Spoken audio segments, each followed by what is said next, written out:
Ketua KPK Firly Bahuri menegaskan rangkaian OTT yang dilakukan KPK beberapa waktu terakhir ini merupakan bukti bahwa KPK masih ada. Menurut Firly, sebelumnya ia sudah pernah mengancam akan menangkap kepala daerah yang korupsi dalam rapat koordinasi pencegahan korupsi beberapa bulan lalu.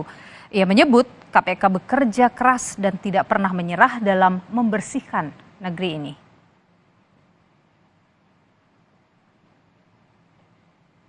Hari ini kami buktikan KPK masih ada menerima suap dalam pengadaan barang jasa berupa CCTV dan jaringan internet pada program Smart City Kota Bandung. 9 orang sudah ditangkap termasuk wali kota.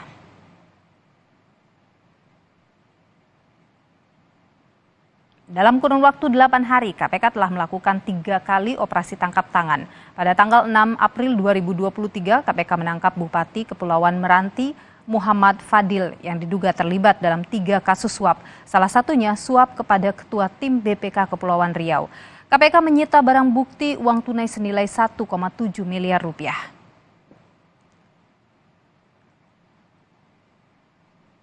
Lima hari berselang, pada 11 April, KPK menangkap 6 pejabat Kemenhub di Direktorat Jenderal Kereta Api terkait kasus suap proyek pembangunan dan pemeliharaan jalur kereta api. KPK menyita uang tunai senilai 2,8 miliar rupiah dalam kasus ini.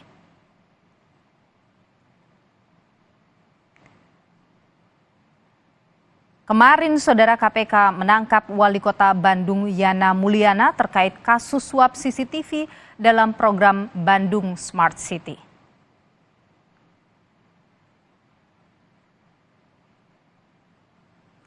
Sudah atau lebih lengkap Saudara